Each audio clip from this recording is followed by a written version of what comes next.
en Europe. Voilà. Donc Pierre-Adrien, je vais te laisser la parole. Et donc Pierre-Adrien travaille au sein de Capgemini. Il va se présenter, mais il est basé en Allemagne. Il travaille sur les questions justement de l'intelligence artificielle pour le service public.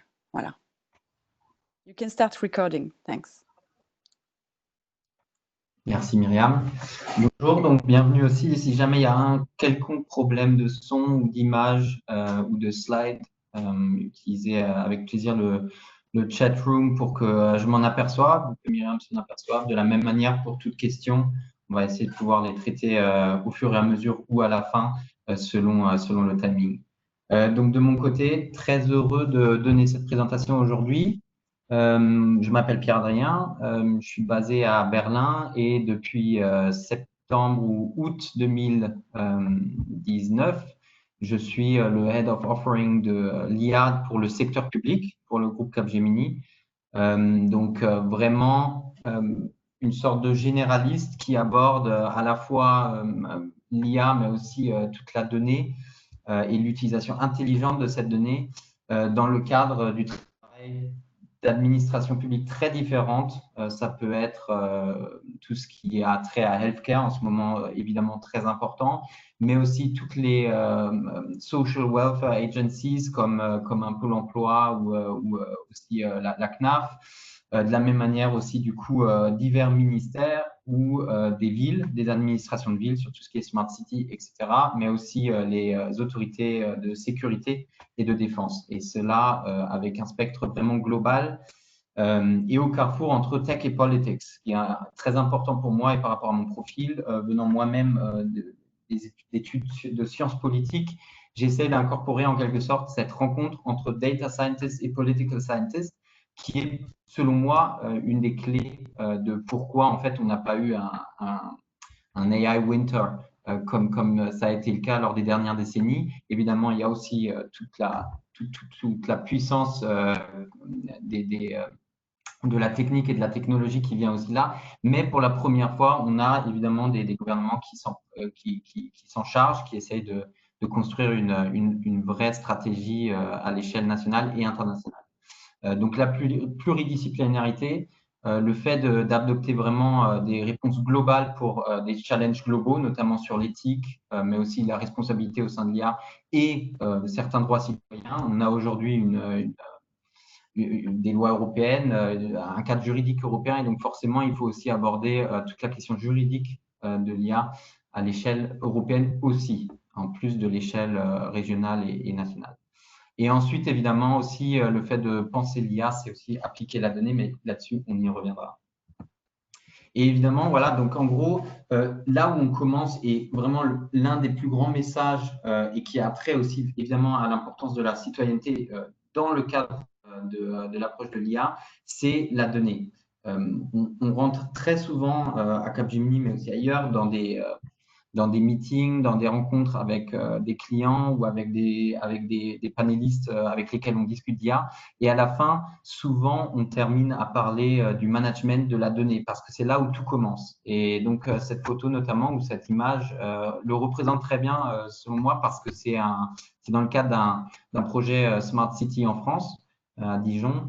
Et ça montre très bien en fait qu'on est arrivé dans une ère où on vit au sein de la donnée et dans un environnement, un écosystème vraiment digital. Et que ce soit qu'on prenne le bus ou le vélo ou qu'on aille à l'université, qu'on se rende à une administration publique pour pour donner en Allemagne, il faut annoncer là où on habite. Je crois que c'est pas le cas en France, mais par exemple, du coup, voilà, pour aller au Bundesamt en Allemagne pour pouvoir annoncer son changement d'adresse, etc. Tout cet écosystème est entouré par la donnée et du coup nous concerne forcément parce que à la fin, et on le voit aujourd'hui avec énormément d'applications, nous sommes nous-mêmes en fait devenus un footprint de données au sein d'une ville lorsqu'on consomme, évidemment, lorsqu'on va faire du shopping notamment aussi, mais aussi quand on se déplace, et c'est ce qui permet notamment à des géants industriels, mais aussi à la ville, de pouvoir optimiser les routes, de pouvoir analyser plus rapidement les infrastructures à optimiser, etc. Et notamment, ce qui a été fait à Capgemini, notamment en Norvège, c'est un programme qui permet d'optimiser les ressources en termes de Vélib. Et ce qui s'est fait, c'est qu'en gros, on a analysé vraiment la donnée autour de la disposition et autour de la disponibilité des Vélib à travers la ville pour voir où est-ce qu'on en a le besoin le plus, où est-ce qu'il y en a qui se cassent peut-être aussi le plus. Et du coup, comment en fait optimiser le flux et la disponibilité de ces ressources-là grâce à une utilisation intelligente de la donnée qui permet de prédire les pics d'utilisation, ou de prédire aussi en fait peut-être les rues où il faut en installer un peu plus ou une nouvelle borne. Voilà. Et donc cette importance de la donnée, évidemment, donne ensuite un terrain de jeu, et on le voit très bien là, pour utiliser l'IA. Et l'autre message évidemment très important, c'est qu'aujourd'hui on a vraiment une sorte de contrat social digital avec l'IA. On touche à des domaines qui nous concernent nous en tant que citoyens, dans nos devoirs et nos droits. Et qui va bien au-delà de la technologie, évidemment. D'une part, il y a la citoyenneté. Ce dont on se rend très bien compte dans le secteur public, c'est que quand on applique l'IA, il ne s'agit pas forcément seulement d'un produit, mais aussi tout simplement d'un service public. Il y a certaines applications ou certains use cases que nous-mêmes, on aide à implémenter, où il ne s'agit pas d'optimisation ou d'efficacité, il s'agit parfois tout simplement aussi d'un droit et d'un droit égal à l'accessibilité de services comme par exemple, évidemment, un Pôle emploi aiderait un chômeur à retrouver un emploi. Et c'est là, par exemple, où on peut aussi appliquer l'IA. Évidemment, il y a aussi tout ce qui est governmental action. Donc, on voit aujourd'hui que toutes les nations se sont vraiment accaparées du sujet pour écrire leur stratégie nationale. Les grandes institutions le font aussi. Les Nations Unies, notamment, y travaillent en ce moment. L'Union européenne a publié l'année dernière déjà sa stratégie de l'IA. Et on voit aussi, du coup, voilà, cette course à l'IA et à l'utilisation de l'IA dans le monde, qui reflète, et c'est là où on en vient aux valeurs, en bas à droite, à une culture de la donnée différente. C'est-à-dire qu'on voit très bien les différences entre l'IA en Europe, ou les souhaits de l'IA en Europe, en Chine, ou encore aux US. D'ailleurs, c'était Emmanuel Macron lui-même qui, dans l'interview avec The Wired, l'année dernière, je crois, en début d'année, disait que la course de l'IA n'est pas la même pour la Chine, les US et l'Europe, car l'Europe, avec le cadre régulateur qu'il a, notamment la RGPD, etc., pose une IA de qualité plus qu'une IA de quantité, avec tous les défis que ça amène évidemment par rapport à Big Data, mais qu'on va vraiment en fait vers une IA centrée sur l'humain, et qui donne une place à l'humain non seulement en tant que consommateur protégé, mais aussi en tant qu'acteur de l'utilisation intelligente de la donnée. Et c'est ce qu'on voit exactement dans le rapport Villani en France notamment, mais si on lit en fait les stratégies nationales en Allemagne, où ils parlent de democratic requirement, ou même en Grande-Bretagne ou ailleurs en Europe, on se rend compte que voilà, le citoyen a une énorme place, et ça se remarque déjà ici en fait avec le fait que le rapport Villani parle d'une nécessité d'une IA régalienne, donc vraiment qui serait sujette à un État souverain, et qui serait l'un des thèmes vraiment les plus importants de l'État dans sa manière de protéger ou de délivrer des services publics aux citoyens. Et on voit notamment, évidemment, il parle assez rapidement de la santé, mais en fait, il montre que l'IA est un potentiel vraiment pour tout service public délivré, que ce soit dans l'administration, la sécurité, la santé, la justice, ou encore l'exercice démocratique dans le cadre, par exemple, d'élections. Donc ça, c'est l'IA pour le citoyen, c'est-à-dire que l'IA va pouvoir nous aider à améliorer, à réimaginer la manière dont l'État s'occupe des droits en fait du citoyen. Mais il y a aussi un autre aspect que j'ai vraiment envie de pouvoir mettre en avant, qui est évidemment aussi d'une part le devoir, mais aussi la marge de manœuvre du citoyen qui lui-même fait dans la République et bien la République. Et particulièrement en France, il y a une possibilité pour le citoyen de s'engager dans le débat, de s'engager aussi dans l'utilisation de la donnée, mais aussi la mise à disposition de la donnée, avec un impact créateur d'une part. L'IA se nourrit de données et par exemple, en revenant sur le sujet des smart cities, imaginons par exemple une reconnaissance d'incidents en temps réel dans la ville. La ville peut très bien se servir de données délivrées par le citoyen lui-même avec en fait son outil technologique qui est le smartphone. Et ces photos-là vont aider l'IA à s'entraîner et à améliorer ses résultats dans la reconnaissance d'une infrastructure cassée, dans la reconnaissance d'anomalies en temps réel ou tout simplement en fait dans le feedback reçu par le citoyen. On avait notamment aussi un cas d'usage qui était une application pour enfants qui pouvait qui pouvait prévenir quand ils se sentaient en danger dans les rues. C'était en Norvège aussi. Et ça permettait à la ville ensuite de reconnaître en fait là où il faudrait peut-être un peu plus de feu ou un peu plus de présence de parents ou de services scolaires, etc. Il y a une force régulatrice aussi, avec notamment l'audit citoyen proposé par le rapport Villani lui aussi. Et il y a aussi le côté en fait le plus empowering, donc le plus renforceur en quelque sorte du citoyen, c'est l'outil de décision. C'est-à-dire que d'une manière, évidemment, on peut mettre à disposition des employés de l'État l'IA pour pouvoir livrer mieux les services publics, mais de la même manière, on peut aussi mettre à disposition du citoyen directement des outils de décision qui l'aideront en fait à trouver une meilleure réponse à ces challenges, que ce soit dans l'éducation, la justice, et on y reviendra pour concrétiser cet exemple-là. Mais donc, il y a vraiment ces deux dimensions-là de l'État pour le citoyen grâce à l'IA, mais aussi le citoyen par lui-même et pour lui à travers l'IA et ce potentiel en fait qu'il fait sien. Nous, dans la stratégie aussi que j'ai définie pour Capgemini dans le secteur public, on a 4 terrains de jeu plus ou moins intéressants pour le citoyen selon le cas.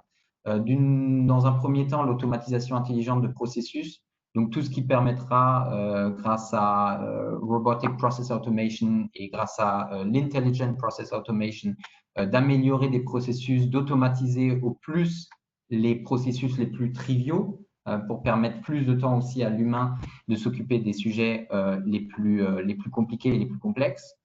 Ça, c'est moins pour le citoyen parce que précisément, c'est quelque chose qui aidera plus les employés de l'État dans tout ce qui est notamment tout ce qui est case management, donc tout ce qui demande un exercice répété et massif.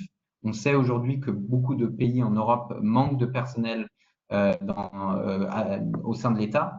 Et avec plus de règles et des règles plus complexes devenant plus complexes, ça leur permet d'avoir moins de temps pour plus de travail. Et c'est là où notamment ce terrain de jeu peut aider. Deuxièmement, l'interaction avec le citoyen et l'employé de l'État. Évidemment, là, on a un terrain de jeu qui est très prometteur pour l'IA pour le citoyen. C'est-à-dire que avec l'IA, on peut permettre des virtual assistants ou des chatbots de fonctionner 24 heures sur 24 pour répondre d'une part aux questions les plus simples ou engager une conversation. C'est là-dessus, on est un peu plus lent encore dans ce domaine. C'est tout ce qui est conversational AI, mais qui est en train de se développer. Et qui permet aussi évidemment de jouer ce jeu entre l'humain et l'intelligence artificielle, c'est-à-dire que quand les questions deviennent trop difficiles ou quand le cas est trop complexe, l'IA permet évidemment de diriger le citoyen vers la bonne administration et la bonne personne, ce qui est là aussi déjà en fait une interaction qui amène le citoyen à avoir de meilleurs services publics. L'identification d'anomalies, qui est l'identification en temps réel de dangers, d'incidents ou autres anomalies, qui sera très différente d'un secteur, d'un sous-secteur à l'autre. C'est tout ce qui est détection de fraude, notamment pour les ministères de la Finance, mais aussi détection de maladies pour les hôpitaux. Et l'aide à la décision, qui est en fait ce passage d'identifier l'anomalie à la prévoir, c'est-à-dire vraiment donner un temps d'avance en fait à l'humain que ce soit pour l'État et pour l'humain. Et là, évidemment, le potentiel pour le citoyen est lui aussi énorme. On le verra avec quelques cas. Mais en gros, c'est tout ce qui permet d'utiliser toute la donnée disponible pour permettre des décisions qui seront plus efficaces et qui seront plus à même d'aider cet humain ou ce citoyen particulier. Et c'est là pour moi où en fait on est dans un domaine très intéressant de l'IA dans la société parce que on a toujours cette peur que l'IA remplace ou qu'elle automatise et en fait qu'elle dépersonnalise les gens. Mais grâce à l'IA qui permet de prendre en compte toute la donnée disponible et du coup tous les cas précédents, on a en fait finalement une réponse donnée aux citoyens beaucoup plus tailor-made. Je prends un exemple, c'est-à-dire qu'un médecin regarde des scans de CT, des CT scans, ne pourra pas en regarder un millier, ne pourra pas créer ces interdépendances visuelles entre toutes ces données-là et ne pourra même pas les mettre en fait sur sa table en face de lui. Alors que l'IA lui permettra en fait d'augmenter son sens en fait et de pouvoir prendre en compte toutes les données disponibles pour ensuite, et c'est notamment un cas d'usage assez reconnu jusqu'ici et assez avancé dans la médecine, pour pouvoir décider notamment du traitement par rapport au cancer, notamment sur le cancer de la prostate. Il y a à peu près 23 traitements selon une étude dans les pays du Nord. Et l'IA aide en ce moment avec tout ce qui est prescriptive analytics, c'est ce quatrième terrain de jeu, à choisir en fait lequel de ces traitements ira le mieux à ce profil particulier. Et en fait, selon moi, en fait, ça permet une réponse beaucoup plus humaine finalement que ce n'était le cas avant. Voilà, donc l'IA est à ce moment-là vraiment un levier du secteur public pour tirer le meilleur de la donnée et accomplir ses missions, notamment pour le citoyen, plus rapidement et plus efficacement. Toujours avec l'idée en tête que l'IA est un outil, l'IA aide et ne remplace pas, elle augmente. Et l'IA vient évidemment, et ça vous le verrez avec le webinaire si vous le suivez sur l'éthique plus tard, elle vient avec des guidelines, des règles éthiques qu'il nous faut suivre pour ne pas en fait amplifier des discriminations. Ou, voilà. Voilà. Et donc, si on regarde un peu la matrice qu'on a éditée là maintenant dans les dernières 5 minutes, on a d'un côté évidemment les playgrounds, donc les terrains de jeu, et de l'autre côté, on a aussi les secteurs, les sous-secteurs du secteur public. Et donc, j'aimerais bien, dans les prochaines minutes, en fait, essayer d'avoir une petite discussion à ce sujet.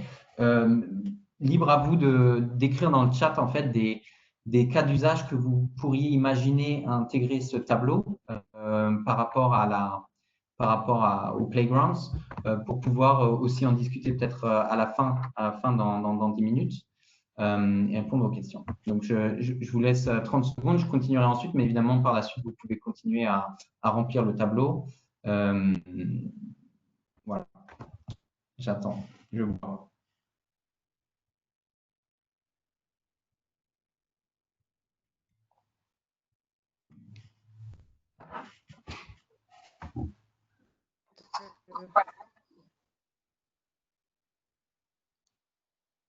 Je pense qu'on peut écrire dans le chat. Ouais.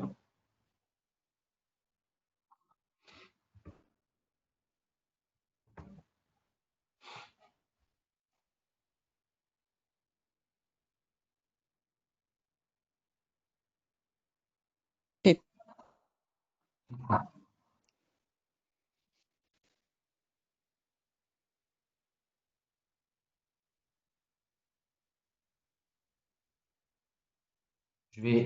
Je vais continuer au regard du temps, libre à vous d'envoyer un ou deux exemples via le chat d'ici la fin, histoire qu'on puisse en parler par la suite, notamment peut-être qui vous concernent directement ou avec lesquels vous avez eu des points d'attache. Donc, j'ai un peu rempli le tableau, pas en entier non plus, notamment parce que ce premier terrain de jeu est pas si intéressant que ça pour le citoyen en premier lieu. Ce qu'on voit ici, je vais peut-être y aller rapidement essayer d'aller en diagonale. C'est par exemple l'automatisation de l'admission scolaire. ou pour le citoyen, en fait, c'est un projet qu'on a eu en Suède notamment. On a permis d'intelligemment automatiser plus rapidement l'admission scolaire selon en fait des variables qui devenaient de plus en plus complexes et de plus en plus grandes. Et du coup, pour les vrais cas, les cas qui demandaient le plus d'attention, il n'y avait plus assez de temps et à la fin, évidemment, c'est des familles qui doivent peut-être déménager ou qui ont un temps pour aller à l'école qui dure énormément de temps, etc. On a notamment aussi tout ce qui est assistant virtuel, que ce soit pour l'étudiant, que ce soit pour le patient, le citoyen en fait finalement dans toutes ses formes, qui va pouvoir aider là dans ce cadre-là par exemple l'étudiant à savoir quels sont les différents programmes, quelles sont les différentes possibilités qui s'offrent à lui. Quand on pense à la France, il y a énormément de diplômes, il y a énormément de Studiengänge, j'ai le mot en allemand mais pas en français du coup, de cursus étudiants, énormément de villes ou de spécialités où on peut étudier, et devant ce vivier de possibilités qui finalement représentent des données, on peut appliquer l'intelligence artificielle pour pouvoir au mieux répondre aux demandes spécifiques de l'étudiant.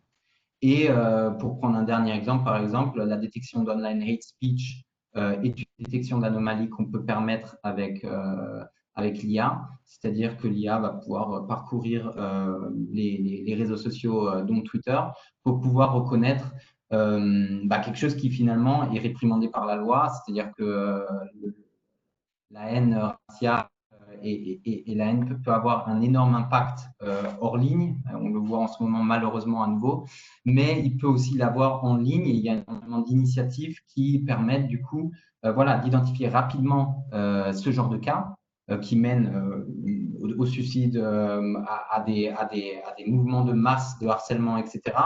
Et qui permettent du coup à Twitter de rapidement en fait identifier les tweets à éliminer. Voilà. Pour terminer, je voulais aussi passer plus spécifiquement sur deux exemples. Ici, par exemple, notamment, on a un chatbot qui est utilisé dans le cadre d'assurance. C'est-à-dire que moi, par exemple, aujourd'hui, en Allemagne, j'ai l'AOK qui permet 50 000 programmes différents où ils disent qu'il y en aura bien un qui passera avec mon profil. Mais évidemment, par rapport au temps que j'ai ou par rapport aux connaissances que j'ai du système de santé, je ne suis pas forcément apte en tant que citoyen à vraiment prendre cette décision tout seul et de trouver la meilleure offre qui pourrait s'offrir à moi. Et du coup, un humain au téléphone probablement ne l'aura pas aussi si jamais il est nouvellement au job, ou si jamais il y a des changements récents, ou si jamais il y a énormément d'offres que permet cette assurance-là ou une autre. Une IA peut permettre en fait d'y voir beaucoup plus clair, beaucoup plus rapidement. On entre en contact avec un assistant virtuel, il pose quelques questions sur le profil spécifique qui est le nôtre, et ensuite il aide par rapport aux premières questions triviales, notamment ici dans ce cadre-là, le fait que oui ou non je serai couvert si j'ai cette opération, qui dépend évidemment de mon profil. Et évidemment, les avantages de ce côté-là pour l'assurance, ce sera de pouvoir faire fonctionner le tout pendant 24/7, donc il n'y a pas de limite de temps. Mais en plus, il permet de prendre en charge les premières questions les plus triviales, pendant que les opérateurs qui travaillent, les humains du coup qui travaillent sur les mêmes questions, pourront s'occuper des cas un peu plus spécifiques ou un peu plus difficiles où il y a un facteur humain en fait à prendre en compte, tout simplement. Et un autre exemple qu'on a encore, c'est là pour le coup c'est le terrain de jeu numéro 4, donc l'aide à la décision, où on peut en fait aider contre le décrochage scolaire. Ça c'est notamment un projet qu'on a aux Pays-Bas, et qui permet en fait de prédire le décrochage scolaire avant qu'il n'arrive, qui lui-même répond à des facteurs très spécifiques par rapport au profil spécifique d'une personne, mais qui répond aussi à ce qu'on appelle des patterns. Et c'est exactement ce que l'IA permet, la pattern recognition, donc reconnaître les tendances, reconnaître les mouvements ou les très comportementaux qui seront communs à des profils spécifiques. Et ça amène évidemment deux choses pour et par le citoyen, c'est-à-dire que pour le citoyen, évidemment, le professeur sera capable de le voir arriver, ce danger du décrochage scolaire, de pouvoir prendre des décisions en amont pour le changer, ou de pouvoir sonder aussi l'IA par rapport à ce qu'elle propose vis-à-vis de ce profil spécifique, un training spécifique ou une nouvelle langue ou une rencontre avec les parents. Mais il permettra aussi à l'élève ou à l'étudiant, évidemment, de lui aussi sonder l'IA par rapport voilà, à des perspectives qu'il peut avoir ou à des chemins qu'il peut emprunter qui ne lui sont peut-être pas encore connus. On connaît tous ça, des amis qui avaient le bac mais ou avaient autre chose et qui ne savaient pas encore vraiment quoi faire, qui s'engagent dans un cursus sans vraiment en être convaincus. Et c'est là, évidemment, où l'IA peut notamment être une possibilité d'étudier en fait toutes les possibilités existantes. Voilà. Pour terminer, en fait, avant qu'il y ait peut-être 2 ou 3 questions, donc moi, ce que je vois encore additionnellement vraiment à des narratives à investir, évidemment, au-delà des use cases et au-delà des concrets, c'est d'une part l'acceptabilité. Ce qu'il faut comprendre, c'est que, et on le voit trop souvent encore, c'est que si on amène un programme d'optimisation des processus, mais qu'on oublie l'humain en chemin, et donc le citoyen, l'IA ne marchera pas. C'est-à-dire que parfois, on a des cas qui fonctionnent très bien, mais comme l'humain, que ce soit l'employé d'État ou le citoyen, n'a pas accepté ou alors de l'utiliser à son escient ou alors de le consommer à son escient, l'IA aura, en fait, terminera sans réel impact. De la même manière, il faut extrêmement faire attention à toutes les questions éthiques, que ce soit l'explainability. Si jamais un service public permet de prendre des décisions ou d'aider à prendre des décisions pour le citoyen et envers le citoyen, il faut pouvoir les expliquer, parce que si un jour le citoyen demande pourquoi est-ce que par rapport aux attributions de social benefits, je reçois autant et l'année dernière je recevais autant, si on n'est pas capable de l'expliquer, c'est un énorme problème. De la même manière, les discriminations doivent être adressées. Et évidemment, la notion de responsabilité doit être aussi bien ancrée dans nos têtes, parce qu'avec l'intelligence artificielle, évidemment, on a un appui, mais cet appui ne doit pas devenir le seul socle, en fait, de notre force de décision. C'est-à-dire que si un jour, on oublie, en fait, de réfléchir à cette notion de responsabilité et qu'on arrête en fait de réfléchir et qu'on dit tout simplement c'est l'IA qui a pris en charge, donc en fait je la remets pas vraiment en question et en fait c'est pas moi qui suis en charge, c'est l'IA. On a là aussi en fait un problème à la fois juridique mais aussi humain parce qu'il y a évidemment des problèmes que l'IA ne saura pas régler et ce qu'il faut jamais oublier c'est évidemment que derrière l'IA il y a toujours un humain, un ingénieur, un chef de projet et une institution publique pour le secteur public qui dit à un moment donné, voilà, ça c'est l'objectif, ça c'est ce que l'IA va permettre. Et donc voilà. Donc toutes ces questions-là, notamment, elles seront sûrement abordées, et surtout l'éthique, par le webinaire à venir cet après-midi, avec Isabelle Budor notamment. Donc voilà. Donc, je vous conseille, si vous y intéressez de plus près, aussi d'y participer. Merci beaucoup. Je pense que de mon côté, et ravi de répondre à des questions si jamais il y en a.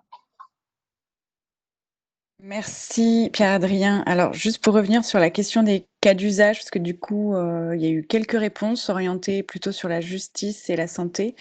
Donc, une première réponse sur la justice, aide à la conciliation de litiges à l'amiable. Une seconde réponse aussi sur la justice et IPA, droit de la propriété, donc simplification du droit en repérant des corrélations, répétitions ou de l'obsolescence d'articles. Donc ça, je pense que c'est un spécialiste des technodiens qui a répondu. Et nous avons aussi une réponse sur les processus de transmission des dossiers en fonction de la maladie au bon service. C'est bizarre parce que je n'ai pas le même chat que vous. Je ne vois que. Alors, comment est-ce que je peux le voir? Parce que je ne vois pas vraiment le. J'en ai vu qu'un exemple. j'avais déjà eu peur. Alors, il y en a un dans le chat, il y en a deux dans les questions question and answer. Ah, en effet. D'accord, parfait, merci. Voilà. Oui, donc absolument, si on revient là-dessus, on peut faire ça. Tac. Voilà.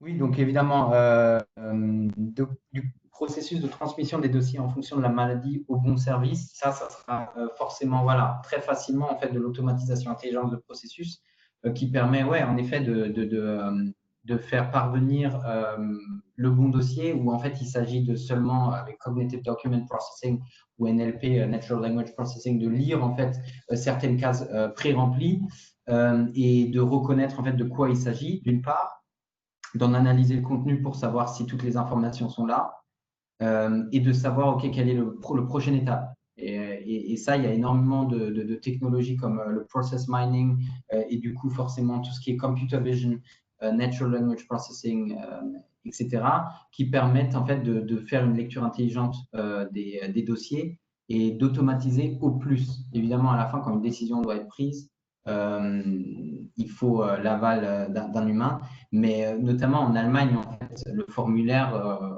est très clair, les cases sont très claires, il faut pré-remplir en avance, en plus, entre-temps, c'est surtout via PDF, donc normalement, c'est rien d'écrit. Et du coup, en fait, on a un environnement de structured data qui est très facile à analyser pour l'IA, et même tout ce qui est semi-structurel ou non structurel, donc aussi tout ce qui est écriture à la main, commence à pouvoir être analysé par l'IA et du coup permet d'enlever une charge énorme à l'humain de ce côté-là. Donc ça, c'est un très bon exemple pour l'automatisation de l'intelligence du processus qui est transversale en plus parce que dans tous les domaines, on a cette chose-là et notamment, je pense au côté sécurité pour les pre-complaints qui permet d'aller beaucoup plus vite avec toutes les plaintes en fait et du coup aussi dans le secteur de la justice ce qui est quand même un cas d'usage qui permet en fait aussi d'accélérer finalement la justice parce qu'on a tous des exemples en tête de procès ou de litiges qui ont été réglés 2, 3, 4 ans après les faits et du coup réduire ce temps d'attente pour les citoyens dans le fait d'obtenir justice tout simplement est un énorme levier à activer. Ouais. Et de la même manière, simplification du droit en représentant des corrélations, répétition ou de l'obsolescence d'articles. Absolument. Donc là aussi, ça permet, c'est ce qu'on fait notamment aussi en Allemagne, où on essaie d'analyser les interdépendances entre les nouvelles lois qui arrivent, notamment les lois européennes et les lois allemandes qui doivent du coup être revisitées, notamment quand une régulation européenne arrive, ou une directive. Alors, il nous reste pas trop de temps, mais on va prendre quand même une question là sur la question de l'Europe. C'est vrai que tu as montré pas mal de cas d'usage aux Pays-Bas. Toi-même, tu es basé en Allemagne, il y a beaucoup d'exemples. Il y a aussi en France. Du coup, la question, c'est est-ce qu'il y a une mise en commun au niveau européen, au-delà des réflexions poussées par la communauté européenne sur l'éthique, notamment, donc une mise en commun des cas d'usage à mettre en place? Voilà. Est-ce que ça se structure de ce côté-là? Ouais, ça se structure, c'est évidemment un peu compliqué parce que toute sphère politique cherche en fait à évidemment asseoir un pouvoir qui permet d'accélérer le plus possible le développement de l'IA. Ce qui se passe sur 3 terrains de jeu, évidemment, c'est d'une part, et ce qui est très intéressant par rapport aux données, c'est-à-dire que si on englobe le marché, si on considère vraiment le marché unique comme aussi pouvant être étendu à un marché unique de données, le single market, on a évidemment plus de données et plus de données, c'est plus de nourriture pour l'IA. Donc, tout ça, c'est évidemment vachement apprécié par tout ce qui est dans la recherche. Notamment, on a l'Allemagne, le Luxembourg et la France qui travaillent ensemble sur les véhicules autonomes.